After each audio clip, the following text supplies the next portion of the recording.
Today I'm going to be solving some problems from sample problems from the 5th grade math portion of the ISAT.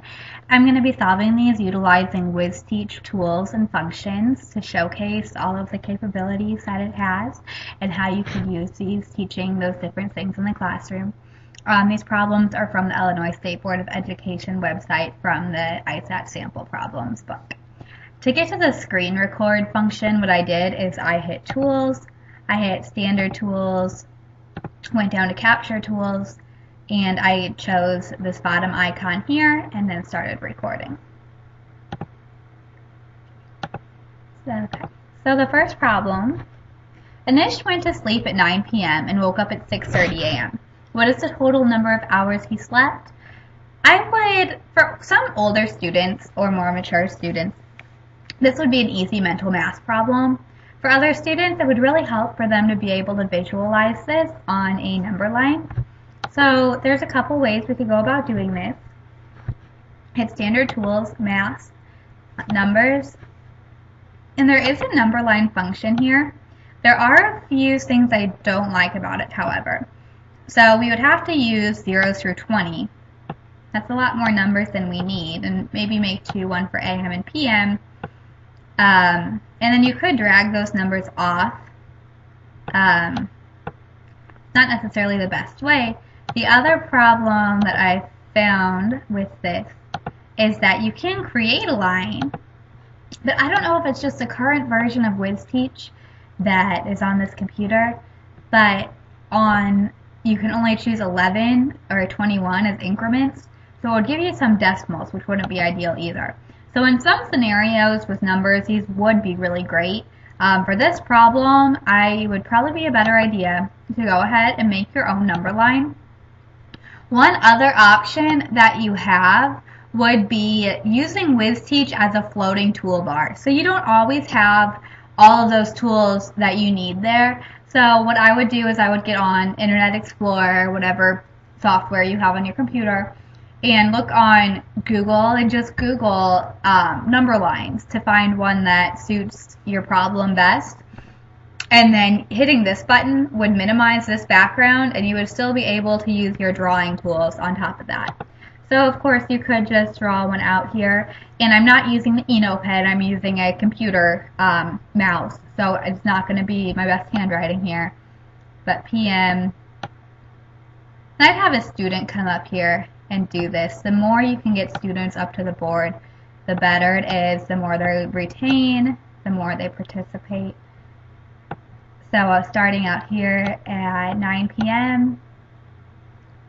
and then going to 6:30. Okay, so I'd have a student come up here and go ahead and, having all the numbers there already, go ahead and count up on the number line all the way to 6:30 and see that it would be D, 9.5 hours. So you have a couple different options there for that one. Okay, I'm going to go on to the next one. We have a fraction problem here. A pizza was cut into 82 pieces. Ben ate 2 pieces. Sam ate 3 pieces. What fractional part of the pizza did Ben and Sam eat? The first thing I like to do with number problems like these, and I'd have a student come up here and do them, or word problems.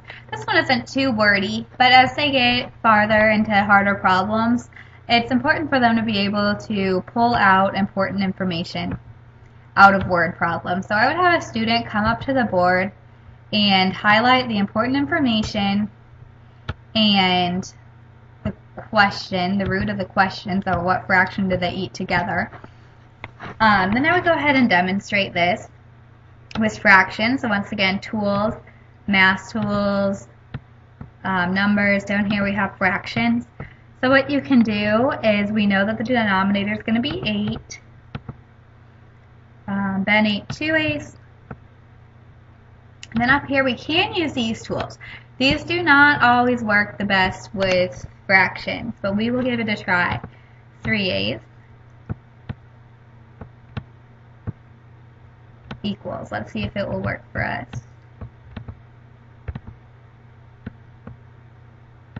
Okay, Okay, there we go. It did work this time. So you really have to get those aligned for that function to work. So students can see that when you have like denominators, the denominator stays the same, and only the numerators are going to get added together, 5/8. You can ask students if that's in its simplest form. They can come up here and click to see if it is, and it has reached simplest form. But before I would do that, I would give students an opportunity to come up here and demonstrate it with fraction bars or a pie chart. So 3/8 was Sam's portion. So you just drag that down into there, and it gives you that as a good visual. I love the fraction bars. And you can have 2/8. What you can do is make these more transparent so they can be stacked together more easily. But it just gives students an easy way to say 1, 2, 3, 4, 5, 5/8. So I wish that you could kind of just pick these up and put them onto there, but you can't do that like that. Okay, so that's how I would find this problem. So 2/8 and 3/8 would be C, 5/8. Going on to the next one.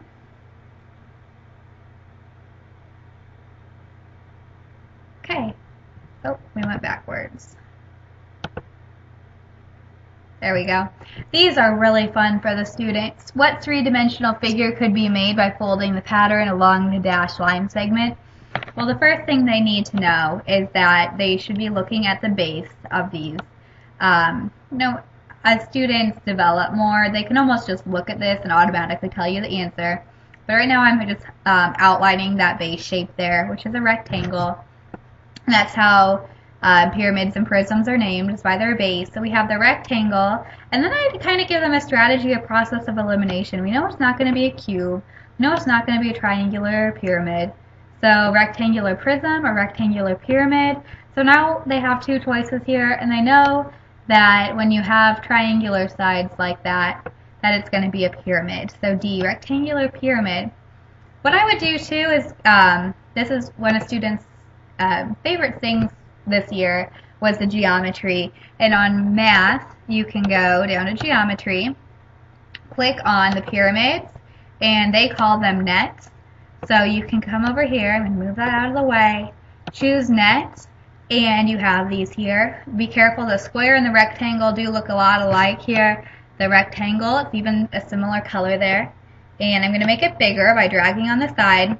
And then when I hit play, it folds up nicely, and students can see that that is a rectangular pyramid. So you can model it again there. And I give students an opportunity during free time to go ahead and try these out. Try out the different ones so they can see, and that just gives them just more experience with that and a better sense of what those would be. And did I have one more? Okay, this is the drawing below is an input-output machine. Students have some understanding of this in their math journals. They have, they call them in-out boxes. So they just have a two-part chart like this. And I'm making these using these line tools. So they have the in, and I'm using this pencil tool, in and out boxes. So they're used to it looking like this and being called an in-out box. So this is a simple thing for students to answer. It's not too hard of a problem, but I would be concerned that all the different formats might confuse them a bit. So what else I would show them is in the math and the numbers, Wizteach has a function machine. So what I would want them to know is don't be thrown off by how these different things look. It's all the same process. So you could have students come up and try it different ways. Try it using this machine, try it by plugging in the number 5, and then try it using the function machine. The only thing I found about the function machine is that you can only do one step at a time. So you couldn't do the add 7 and the subtract 3. We could only do the add 7. So you could make another second function machine though. That could work. We already have that open here. So what we would do here is we started out with 5 and we're adding 7, and hit play, and we're getting 12. Well, then we can continue this over to the next machine, 12, and then subtract 3. Subtract 3, and we should get 9. So that would be our answer there. So students are familiar with this already. I would just be afraid that the different formats might throw them off a bit. So showing them that no matter how it looks, it's the same thing. It's a function, it's an input-output machine. And these are fun for students to be able to play around with, even during free time. Sometimes they like features like this, and they like playing with features like the nets more than they do some of the preloaded games on Wizteach, even though those are awesome too. So that's all I was going to show today. I just chose those problems to showcase some of the different tools on Wizteach that can be utilized. There are so many more. I love what Wizteach can do with the probability, and I love what you can do with graphing, charting, even getting out the abacus tool sometimes. That's something new for students. And that's just math. There's, of course, so much you can do with literature, social studies, and science. So that's all I'm going to share today. Thank you for watching.